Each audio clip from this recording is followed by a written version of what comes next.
Ramai juga ya, lumayan 1.000 lebih orang. Benar nggak sih? Bismillahirrahmanirrahim. Yang saya hormati, yang mewakili Menteri Dalam Negeri, Bapak Dr. Insinyur Restuardi Daud, yang saya hormati. Yang mewakili Menteri UMKM, yang saya hormati, Insinyur Arif Rahman Hakim, MSIC. Tapi yang paling saya hormati seluruh keluarga besar Kadin Indonesia, Ibu Bapak segenap jajaran Dewan Pertimbangan, Dewan Penasehat, Dewan Usaha, dan Dewan Kehormatan Kadin Indonesia. Juga kepada Ibu Bapak, para Wakil Ketua Umum, Koordinator, Wakil Ketua Umum, Kepala Badan, serta seluruh jajaran pengurus Kadin Indonesia. Dan yang khusus, yang mulia, teman-teman, keluarga besar Kadin, Ibu Bapak, para Ketua Umum Kadin Provinsi dan Kabupaten Kota beserta jajaran yang hadir pada hari ini. Lalu juga kepada Ibu Bapak, para Ketua, perwakilan asosiasi, gabungan, himpunan, ikatan dari anggota luar biasa Kadin Indonesia. Serta Ibu Bapak hadirin sekalian yang saya muliakan. Assalamualaikum warahmatullahi wabarakatuh. Salam sejahtera bagi kita semuanya, Shalom, Om Swastiastu, Namo Buddhaya, salam kebajikan. Pertama-tama selaku Ketua Umum Kamar Dagang dan Industri Indonesia ataupun Kadin Indonesia, saya mengucapkan selamat datang dan terima kasih sebesar-besarnya atas kehadiran daripada ibu-ibu, bapak-bapak hadirin sekalian di Rapimnas Kadin 2024 ini.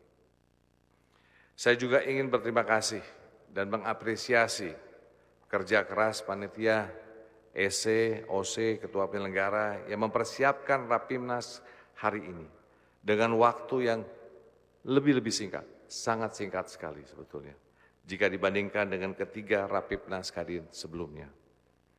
Tanpa Ibu dan Bapak dan teman-teman panitia, tentu hari ini tidak akan terjadi. Tepuk tangan dong untuk Ibu Bapak sekalian menyiapkan panitia hari ini. Tahun 2024 tersisa 1 bulan lagi.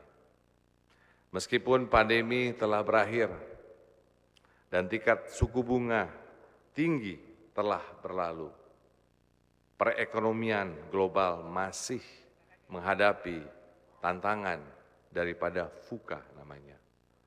Volatility, uncertainty, complexity, and ambiguity. Banyak negara-negara yang mengimplementasikan kebijakan yang semakin inward looking, hanya melihat ke dalam. Atau dengan kata lain, proteksionis. Hasilnya dapat berpotensi mendorong fragmentasi perdagangan global.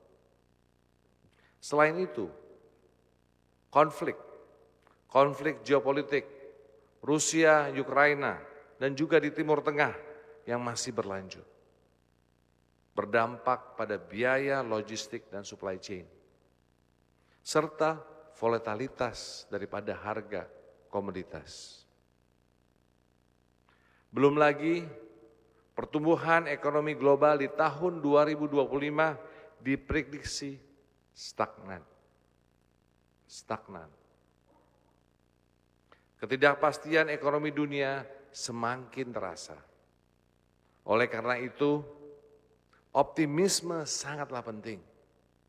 Sangat penting. Jangan sampai kita itu pesimis. Jangan. Karena yang harus kita keluarkan adalah positif energi.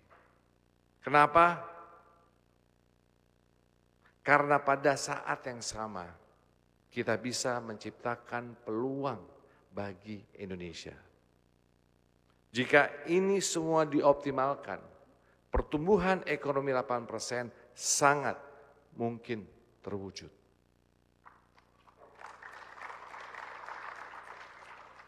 Cara-caranya secara lengkap sudah tercantum di white paper Kadin. Dan white paper ini akan kita luluskan pada Rampimnas ini.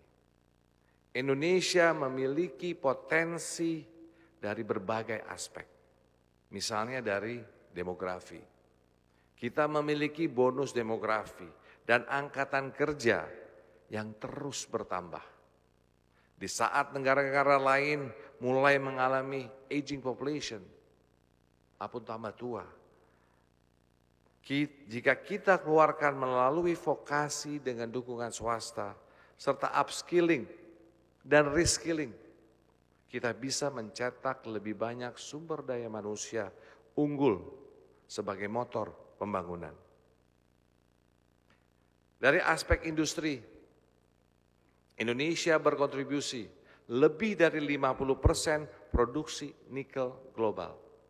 Nah, dengan mengembangkannya di ekosistem electric vehicles atau manufaktur EV melalui hilirisasi, ini akan memiliki multiplier effect.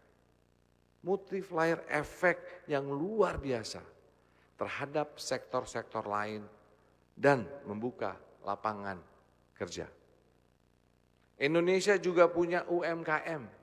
UMKM sebagai tulang punggung ekonomi nasional atau 90% dari total usaha di Indonesia yang harus naik kelas melalui akses perluasan keuangan serta pendampingan.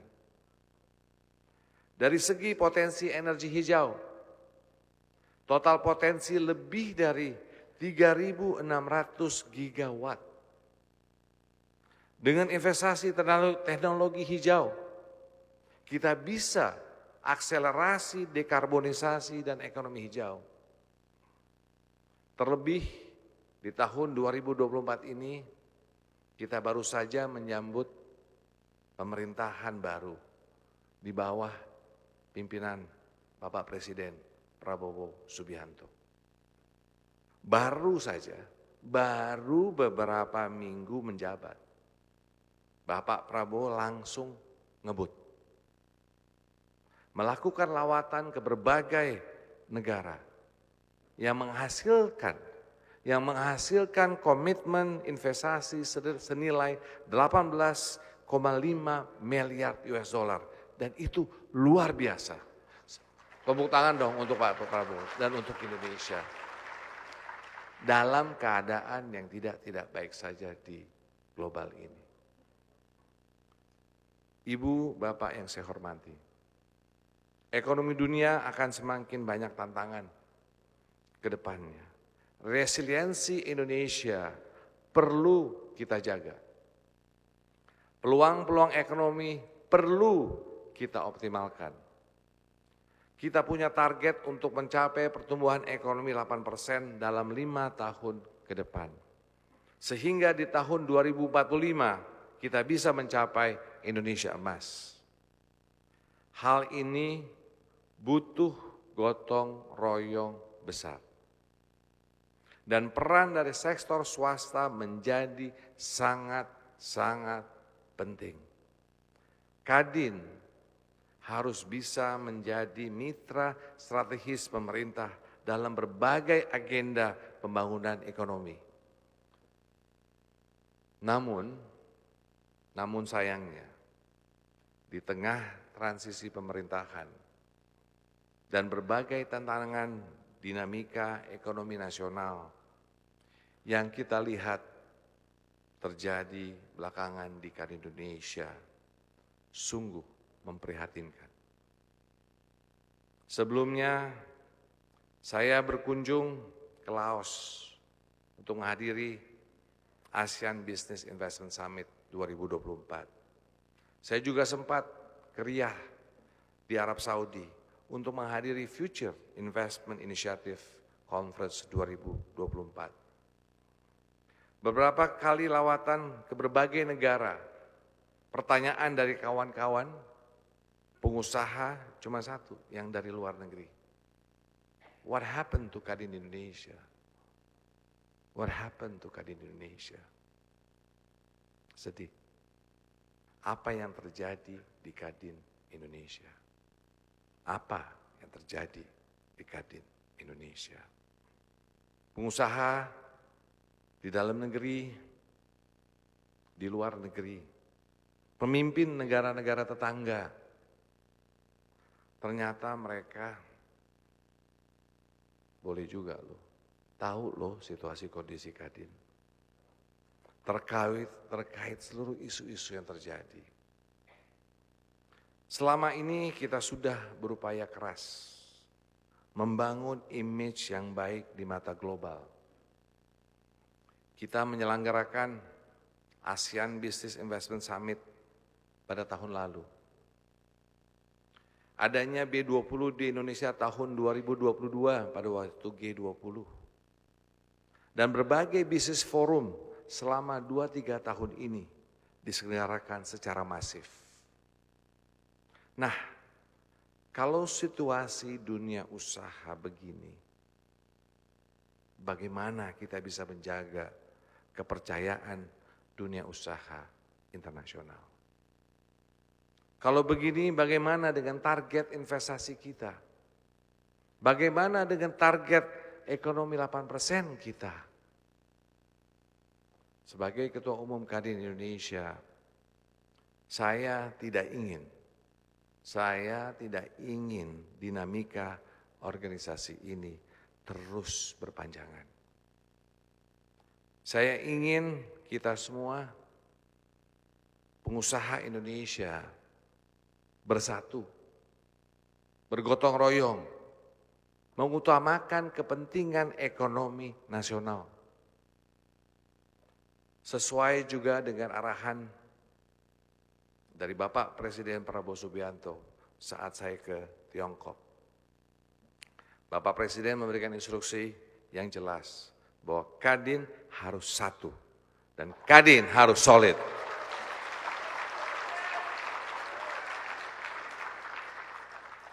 Oleh karena itu pada Rapimnas hari ini, selain bertujuan untuk mengevaluasi kegiatan Kadin setahun belakangan dan merancang program kerja 2025, kita juga akan mendiskusikan langkah ke depan dan membuat keputusan-keputusan terkait dengan solusi penyelesaian dinamika organisasi dan Munas.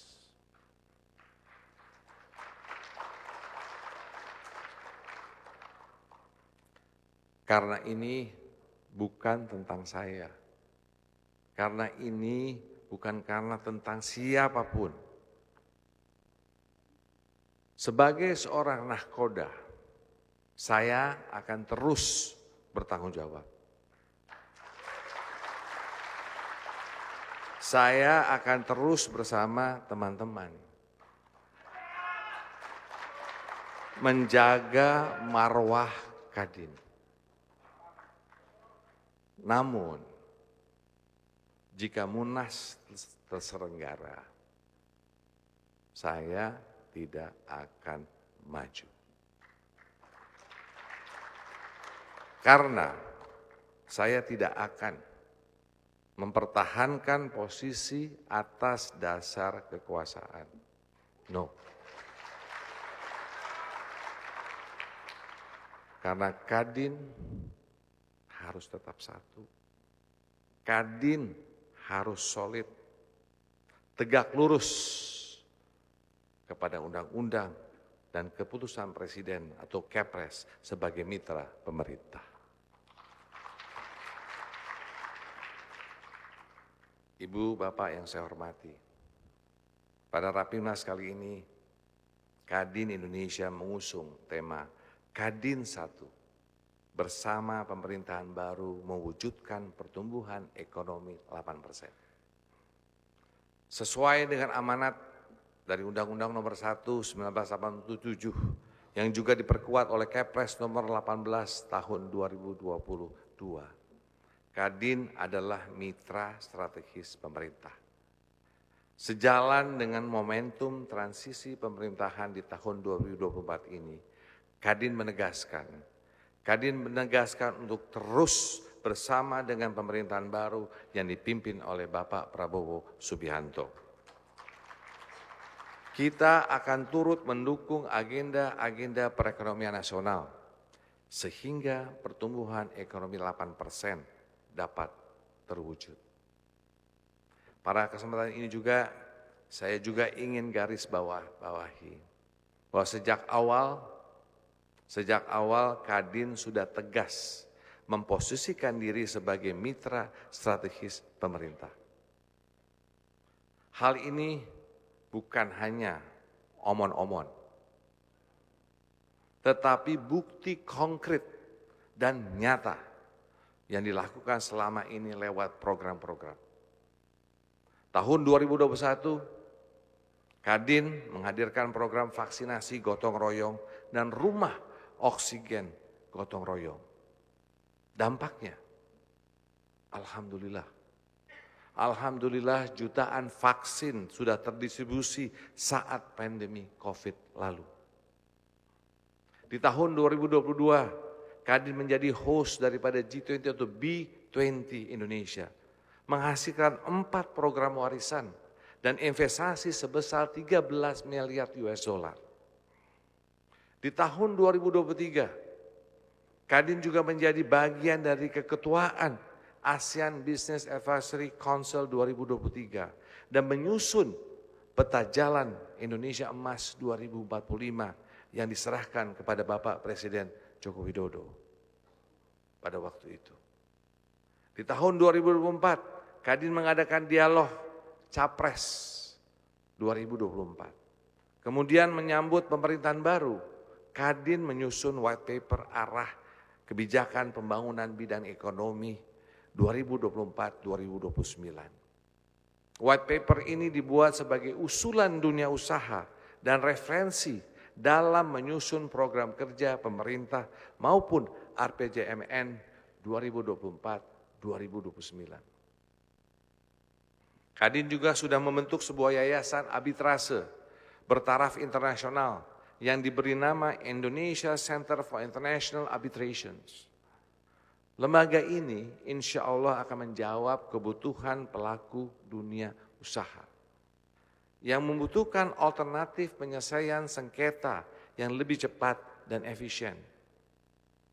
Yang dimana selama ini kebanyakan pada lari arbitrase ke Singapura dan lain-lain. Yang pada siang ini juga akan turut kita launching. Masih banyak lagi program-program lainnya yang kalau saya sebutkan satu persatu bisa sampai malam hari ini. Ini bukti yang konkret bahwa selama ini Kadin Indonesia 2021-2026 selalu berada di sisi pemerintah. Yang terlihat dari program-program yang jelas dengan dampak yang terukur. Sekali lagi, bukan hanya omong-omong, tetapi konkret.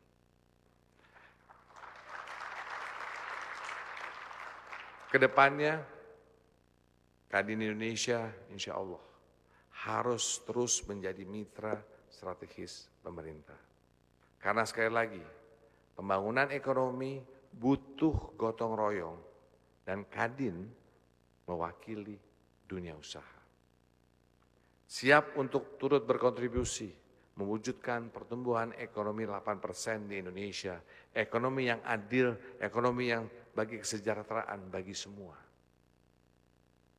Sekali lagi saya ingin menekankan kembali bahwa Kadin Indonesia adalah milik bangsa, milik pelaku usaha di seluruh Indonesia, dari pemilik warung sampai pabrik, usaha ultra mikro, industri hingga buruh dan profesional.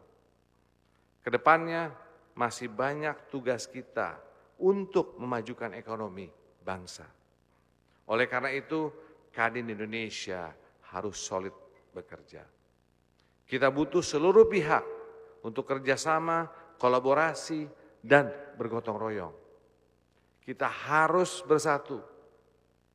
Satu Kadin Indonesia, solid, bergerak maju, tegak lurus menjalankan amanat undang-undang, Kepres, dan ADART. Dan saya berharap melalui Rapimnas ini, seluruh jajaran pengurus Kadin Indonesia di seluruh Indonesia dapat menyatukan program kerja yang konkret. Mencari solusi agar Kadin tetap satu. Punya satu Kadin, satu visi, menjadi mitra strategis pemerintah mencapai pertumbuhan ekonomi 8%. Boleh dong sebelum saya tutup, kalau boleh kita ada sedikit yel-yel. Kalau saya bilang Kadin, jawabannya satu. Boleh? Yang benar dong suaranya. Kalau bilang Kadin, kita berdiri. Berdiri ya. Kita bilang ya, kalau Kadin, katakan Kadin, satu gitu ya. Kadin, satu. Kadin, Kadin. Terima kasih. Akhir kata, izinkan saya membacakan pantun, karena tadi Pak Ketua OC, Pak Firly sudah memberikan satu pantun. Tolong dong bilang cakep ya. Prabowo Subianto presiden kita, dan 8% tujuan bangsa. Target ini depan mata, saatnya Kadin bekerja sama. Boleh ya, kedua ya, habis itu baru selesai. Jangan lupa cakepnya. Dinamika itu biasa, namun harus tetap beretika. Mari kedepankan dialektika, agar satu Kadin bermanfaat bagi bangsa. Terima kasih. Wassalamualaikum warahmatullahi wabarakatuh.